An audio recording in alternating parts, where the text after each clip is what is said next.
Բարև ձեզ սիրելի հայրենակիցներ, նախ ուզում եմ շնորհավորել ձեզ, որ Երևանում այլևս օդը այնքան աղտոտված չի, ինչքան 2 օր առաջ։ Այո, քաղաքային իշխանությունները որևէ ռեալ միջոց չձեռնարկեցին եւ որևէ կերպ արդյունավետ աշխատանք չիրականացրեցին սեփական բնակչության առողջության զգալի վնաս տվող հարցը լուծելու համար, բայց Փառք Աստծո ունեցանք շատ ուժեղ կամի, որ այդ աղտոտված օդը մեր տարածքից տարավ։ Խորհուրդ եմ տալիս Տիգրան Ավինյանին այս տարվա իրենց նախատեսված հսկայական պարգևավճարները տալ քամում։ Կամ օրինակ քամում նշանակել քաղաքապետի տեղակալ, որտեղ այդ տեղակալը շատ ավելի արդյունավետ տեղակալ է, քան իր ունեցած մնացած բոլոր տեղակալները։ Իսկ դրանից զատ հիմա անցնենք ավելի կարևոր թեմայի, որին ուզում եի անդրադառնալ, ինչպես տեղյակ եք սիրելի հայրենակիցներ, ուրբաթ օրը Մայր Հայաստան խմբակցությունը ունեցավ իր հերթական հաղթանակը դատարանում։ Կարմիր գծերի չարաբաստիկ հարցը արդեն իսկ մեր օրակարգում է 2 տարուց ավել, այսինքն այն պայից երբ մենք դառանք առաջնային մանդատ կրող քաղաքական միավոր, դրանից հետո հենց առաջի թանկացումը 13-ից ավել անգամ ապօրինի թանկացումը կարմիր գծերի տեղի ունեցավ, մենք այդ որոշումը տարանք դատարան։ Դատարանում մեր շահերը ներկայացնում էր իմ ընկեր եւ գործընկեր Վահե Գրիգորյանը, ով շատ մեծ պրոֆեսիոնալ է իր ոլորտում եւ արդյունքները հենց դա ապացուցում են։ Մենք տեսնում ենք անվերջ հաղթանակներ, սակայն կա մի մեծ խնդիր, որի մասին ուզում եմ խոսել, դա այն է, որ գործող իշխանությունները իբրև պետական սուբյեկտ խոչընդոտում են արդարադատության իրականացմանը։ Հիմա կուզեմ մի քիչ մանրամասնել։ Ուրեմն տեսեք, ամեն տարվա դեկտեմբեր ամսին Երևանի ավականին սահմանում է մյուս տարվա տեղական տուրքերի եւ վճարների սահմանաչափերը։ 23-ից հետո, որ անցան 24 թվին, երբ որ թանկացումը տեղի ունեցավ, մենք անմիջապես տվյալ թանկացման որոշումը տարանք դատարան, պնդելով, որ տվյալ թանկացումը ոչ իրավաչափ է, այսինքն որ իրենք իրավունք չունեն նման կերպով բարձրացնել տեղական վճարի գինը։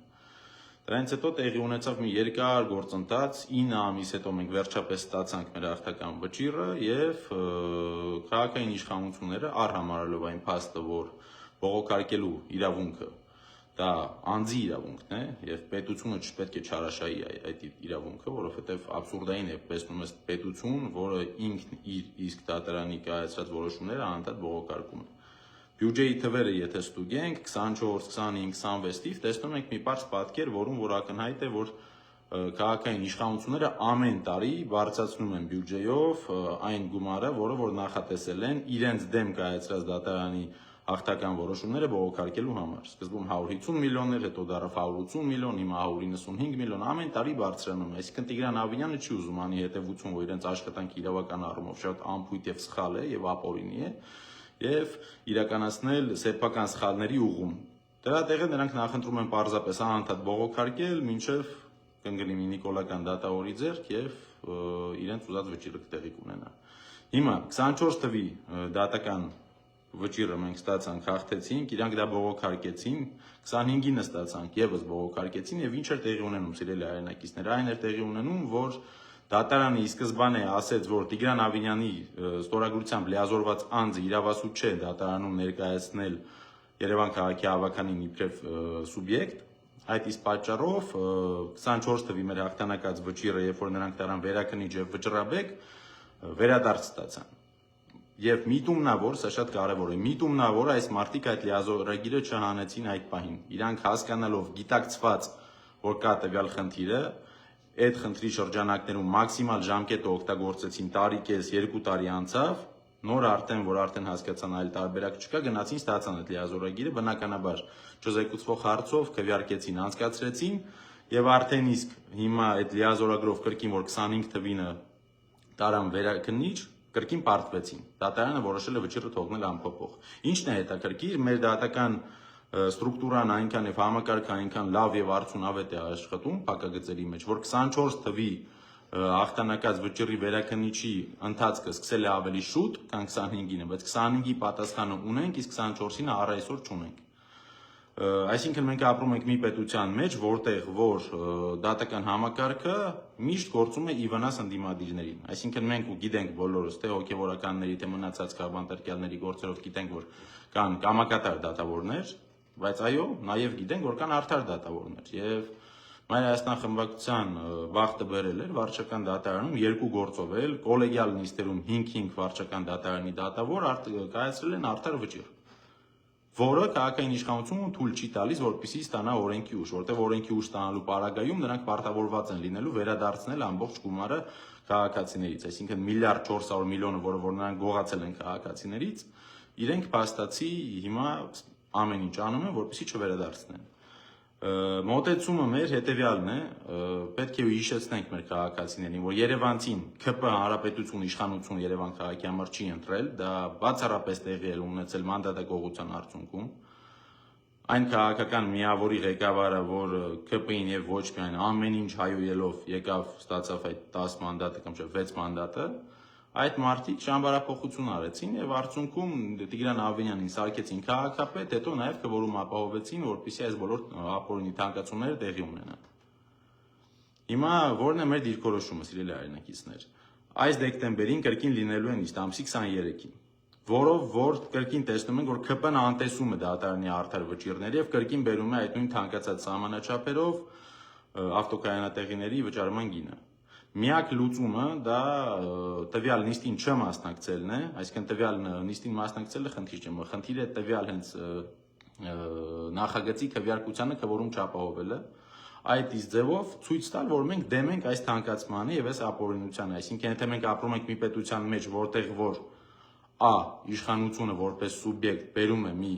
նախագիծ, որում կա ապօրինի թանկացում եւ B ընդդիմությունը որպես սուբյեկտ դատարանում պաշտպանում եւ ապացուցում է, որ Երևանցու գումարը գողանում են, եթե իրենք հետո այս բողոքարկման կեղծ օրակարգով անընդհատ հետ են գցելու մեր վճիռը, ապա մեր առաջարկը հետեւյալն է. բոլոր այն քաղաքական խմբակցությունները եւ անձինք եւ անհատները, ովքեր համարում են իրենց ընդդիմադիր, չպետք է մասնակցեն տվյալ հարցի քվեարկությանը, որպեսզի նոր այդ թանկացած սահմանաչափերը չանցնեն, որովհետև 25 թվինը, որը որ մենք ունենք այս պահին, արդեն վերակնիչնել հաղթեցինք, առավելագույնը մի քանի ամսվա ընթացքում մեր փաստաբաններն ասում են մաքսիմում 6 ամսվա ընթացքում նաև կունենանք վճռաբեկի պատասխանը, որի արդյունքում ժողովուրդ ջան, դուք արդեն իրավունք ունենաք գնալ սկզբում քաղաքապետարան, ցույց տալ ձեր վճարման թուղթը, որ դուք վճարել եք ապօրինի սահմանված ավտոկայանատեղիների գնի համար, դրանից հետո նրանք պարտավորվելու են վերադարձնել ձեր գումարը։ Եթե որևէ կերպ նրանք այդ լեկտիությունը անեն եւ մերժեն ձեզ, ապա դուք գնում եք դատարան, ներկայացնում եք ձեր վճարման կտրոնը, ներկայացնում եք քաղաքապետարանի պաշտոնական պատասխանը, որում նա մերժում է ձեզ հատուցել ձեզանից գողացված գումարների համար, եւ դրանից հետո արդեն դատական որոշումով դուք կստանաք ձեր գումարները։ Սա խայտառակություն է, սա պետությունը պայքարում է արդարադատության դեմ, պետությունը պաշտպանում է իշխանությանը, պետությունը չի պաշտպանում Երևանցուն, չի պաշտպանում սեփական քաղաքացիներին։ Ի վերջո կարմիր գծերը միայն երևանցիների խնդիրը չէ, գիտենք, որ մեր պետության շարժի մեծ մասը տեղի է ունենում մայրաքաղաքում եւ նաեւ մեր մարզերի հայրենակիցները գալիս են Երևան եւ կրկին պետք է օգտվեն պարկինգից։ Ուզում եմ հիշեցնել, որ դատական որոշումով դատարանը արձանագրել էր, որ քաղաքային իշխանությունը, այսինքն տեղական ինքնակառավարման մարմին, այս դեպքում Երևանի քաղաքապետարանը եւ ավականին իրավունք չունեն որևէ տեղական վճար սահմանել տվյալ ծառայության ծախսերի շրջանակից դուրս։ Այսինքն ինչքան որ նստում է տվյալ ծառայության տրամադրումը պետության վրա, ուղիղ այդքան գումարը նրանք պետք է հավաքեն քաղաքացիներից։ Մինչև թանկացումը արդեն իսկ 12000 դրամ սահմանաչափով քաղաքապետարանը հավաքում էր պետքական գումարի կրկնակին, այսինքն մեր պաշտոնական հարցման, թե կարմիր գծերի ծառայության տրամադրման ինչքան գումար է հատկացվում, ինչքան է ծախսվում, 420-450 միլիոն դրամի մասին է խոսքը, իսկ մինչև թանկացումը, այսինքն 12000 դրամով արդեն իսկ նրանք հավաքում են 920-960 միլիոն դրամ, որը ամբողջապես բավարար է ծառայությունը պատշաճ տրամադրելու համար, այսինքն մենք գործ ունենք իշխանության հետ, որը պարզապես թալանում է սեփական ժողովրդին, եւ դրանից հետո երբ որ դատարանը հաստատում է ընդդիմության պնդումը, որ տվյալ թանկացումը եղել է ոչ իրավաչափ եւ ապօրինի, քաղաքացիական պայմանագիրը պարզապես զբաղվում է քաղաքական պատոշությամբ։ Առ է համարում թե դատական որոշումը, թե արդարադատությունը եւ ամենակարևորի սեփական բնակչության իրավունքները։ Այդ իսկ պատճառով ժողովուրդ ջան, պահանջատեր եղեք ձեր իրավունքների համար, իմացեք, որ որևէ մեկը, ով մասնակցի տվյալ քվեարկությանը, չի հանդիսանում ընդդիմություն, այլ ծառայում է Տիգրան Ավենյանի եւ իր խմբակի շահերին, եւ այսուհետ զգուշ եղեք ձեր քվեն տալուց։ Իմացեք, որ ձեզ պետք են բարեխիղճ, համախմբված, գաղափարին նվիրված քաղաքական մարտիկ եւ միավորներ, որոնք մինչև վերջ թե դատարանում, թե փողոցում կանգնած կլինեն դեր շահերի համար։ Եվ երբ որ մարդ փաստացի ամենավատ բարերով հենց ձեռք է բերում այդ ռեսուրսը եւ այդ ռեյտինգը, որ ստանա ՔՎ, հետո այդ ՔՎ-ն ուղղակի փոշիանում է եւ գնում է նիկոլականներին, պետք է հասկանալ, որ պետք է ավելի խոր ուսումնասիրել քաղաքական դաշտը եւ ամեն մեկին ձայն չտալ, որովհետեւ արդյունքում կարող է լինել մի վիճակ, որ դուք ձեր ատելությունը դրսևորում եք ձեր ՔՎ-ով հականի կողմ, բայց փաստացի վերջում ստանում եք մի իրավիճակ, որ այդ ատելության ԿՎ-ն վերջում տալիս է սերտ եւ կոմֆորտ Տիգրան Ավինյանի քաղաքական խմբին, որը բացառապես զբաղված է կոռուպցիայով եւ թալանով եւ ամեն կերպ անտեսում է ձեր եւ մեր բոլորի իրավունքները։ Լավ որ ձեզ սիրելի հայրենակիցներ, կհանդիպենք Երևանի փողոցներում, խնդրում եմ մաքսիմալ տարածել այս վիդեոն, խոսել այս խնդրի մասին, որպեսզի մեր երևանցիները, մեր բնակիչները իմանան, որ դեկտեմբերի 23-ին տեղի ունենալու հավաքանունից եւ ցանկացած հավաքանու անդամ, որը կնպաստի քվորման ապահովմանը հենց կոնկրետ այս նախագծի վերաբերյալ, ապա այս անձը ծառայում է Նիկոլ Փաշինյանին, Տիգրան Ավինյանին, Հանրապետության կուսակցության եւ առասարակ գործող իշխանության։ Լավ օրձես։